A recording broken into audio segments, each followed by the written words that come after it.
Estamos de regreso aquí en Las Personas, estamos hablando con Julio César Márquez, el padre del niño Yeye, fallecido el 5 de junio del 2009 en la tragedia de la guardería ABC. Julio César, ¿cómo fueron las primeras noticias sobre esta tragedia? Bueno, la forma en que yo tuve conocimiento, estábamos ese día, el 5 de junio, mi esposa y yo con nuestros otros dos hijos en un restaurante comiendo, era viernes, y como una excepción decidimos, primero que nada, algo que nunca ha dejado de dolerme, decidimos dejar dormir a nuestro hijo la siesta. Normalmente yo lo recogía antes de las 2. Si hubiera sido otro día, pues él no hubiera estado en el momento del incendio, ¿no? Es algo que no deja de doler. Mi esposa se retira en su propio carro, en su propio vehículo, y unos minutos después ella es la que se da cuenta que algo ocurre para el lado de la guardería y me llama por teléfono, ¿no? La traté de calmar, colgamos, inmediatamente me volvió a llamar y pues entonces ya su estado alterado, su voz alterada me hizo saber que sí estaba ocurriendo algo grave. Yo primero que nada no quería creerlo, no podía pensar que a mi hijo le pudiera pasar algo. Esa fue la primera noticia sin tener certeza todavía de que era lo que ocurría.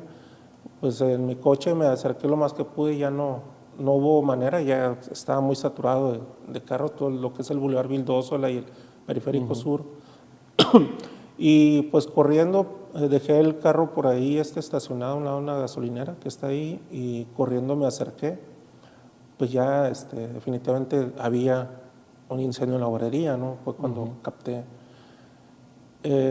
Conforme pasaron las horas, mientras buscamos a nuestro hijo y veíamos cómo estaba la ciudad, personas cercanas nos hacían saber que era algo catastrófico, dimensiones enormes, pero todavía, digamos, a media tarde yo desconocía que había habido niños fallecidos. Fue hasta... ¿Tu expectativa es que hubiera sido un accidente? Un accidente que y que pasarían las horas y que encontraríamos a nuestros hijos que los habían sacado para revisarlo. De hecho, fue el primer comentario que me hizo una persona que estaba ahí cerca de la guardería, es que los niños estaban bien. Quizás para calmarme, era una maestra, quizás para calmarme y pues no hacerme entrar en pánico, quizás, ¿no? Yo le pregunté y ella me dijo que los niños estaban bien. Y como a las 8 de la noche un vocero, nunca supe quién era, se acercó ahí en el hospital CIMA, donde reunía la mayor cantidad de personas, estábamos, y nos dijo que había 22 o 23 niños fallecidos y que había que pasar medicina legal. Pues fue el infierno para todos, ¿no? Cuando se desató el caos, los llantos, los gritos de dolor. Y pues ahí... En ese momento no sabían quiénes eran. No había. Había que pasar a reconocerlos. Estábamos en medicina legal, en donde, digamos, el área de recepción fue habilitada como una oficina de una agencia del Ministerio Público, ¿no? Llena de computadoras y de secretarios de acuerdo. Y pues ahí iban pasando, las familias íbamos pasando, a nosotros nos tocó el turno, digo, sin tener un número, pero digamos unas 2 horas después de haber llegado a hacer espera. Y vimos fotografías en una computadora, ¿no? Y pues eran decenas de caritas sin vida, ¿no? Y yo reconocí a mi hijo, fue la tercera foto que vi, pero dejé que pasaran, no me atreví a decirlo. Mi esposa dijo que no estaba ahí en las fotos. Me pidió que nos fuéramos a seguirlo buscando y yo le pedí que pusieran de nuevo la tercera foto y pues sí era él, ¿no? Y ahí reconocí su carita y pedimos ver el cuerpo y pues ahí fue cuando ella supo que sí era nuestro hijo. Y no porque el niño él murió de intoxicación, intoxicado por la inhalación de humo, pero pues un rostro totalmente diferente al que habíamos visto en la mañana, ¿no? Un rostro sonriente en la mañana y a esas horas un rostro pues, sin ninguna expresión. Fue muy fuerte, muy, muy doloroso, ¿no? Tener que aceptar que nuestro hijo ya no estaba, ¿no? Muy doloroso, duro, ¿no? Dolorosísimo. Es lo peor que le puede pasar a un padre, definitivamente. ¿Y ahí estuviste acompañado por parte de algún especialista que les brindó el apoyo, la información? Había personas, pues el secretario de Acuerdos que nos atendió y nos hizo pasar a otra oficina después de que vimos el cuerpecito, y había tanatólogos, incluso andaba, según recuerdo, andaba el arzobispo Ulises Macías. Yo no tuve ningún contacto con alguien, no recuerdo sinceramente, pero según yo no.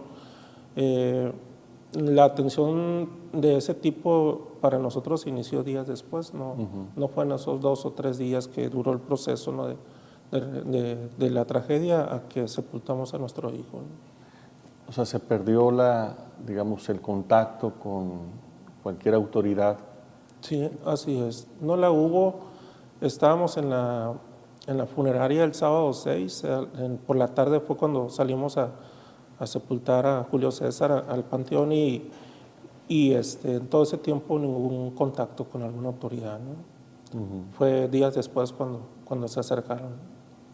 Y ustedes a través de las noticias supongo que se fueron enterando pues de la gravedad, de los números, de los afectados, ¿no?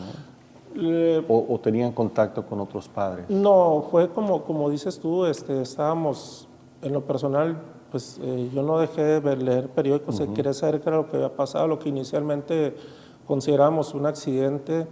Pues fuimos al paso de los días y muy rápido dándonos cuenta que había sido mucho más que eso, ¿no?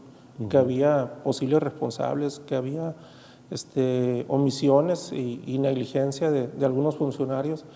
Fue cuando decidimos acudir a las marchas, que ya estaba la gente, la sociedad civil organizando, ¿no?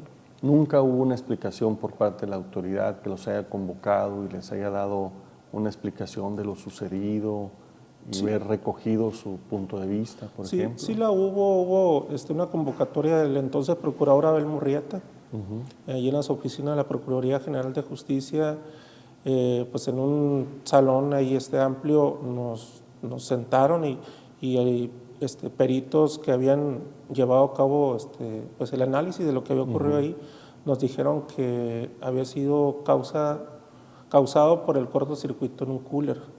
Eso fue con lo que, pues con la primera, digamos, la primera conclusión que nos hicieron saber, y pues ya desde entonces hubo voces así de inconformidad, ¿no? Que les parecía que no era totalmente cierto lo que se nos estaba diciendo, ¿no?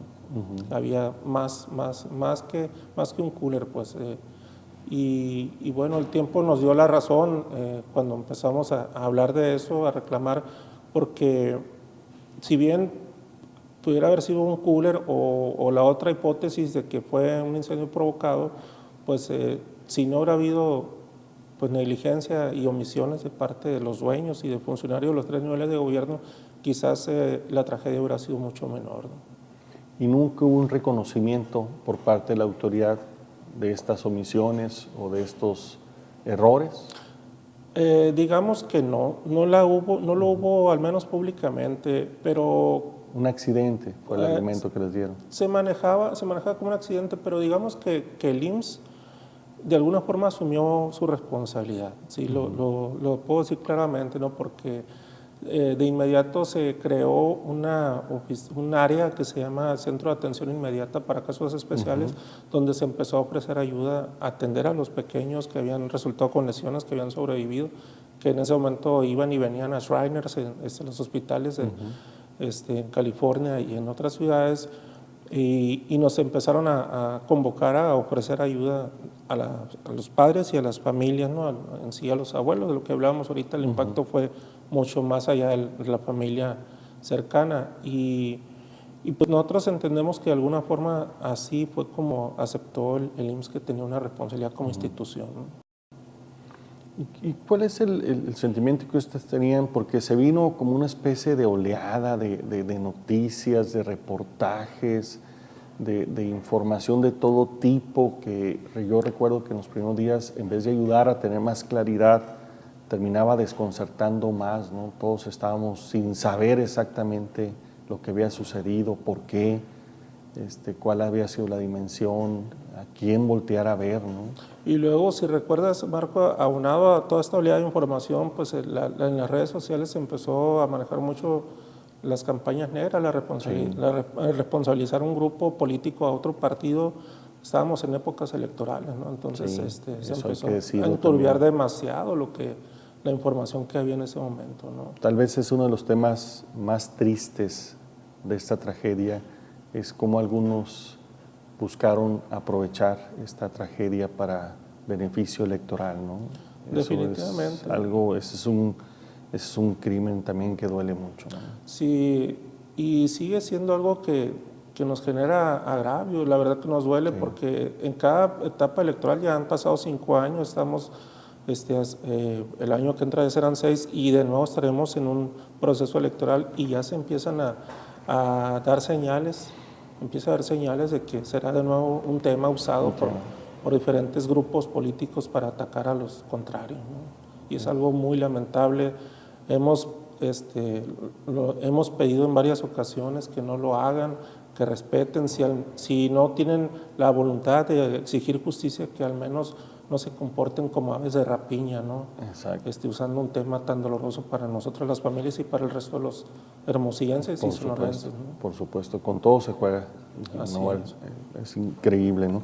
Muy bien, estamos hablando con Julio César Márquez sobre el tema de la guardería ABC. Regresamos en un momento más en Las Personas.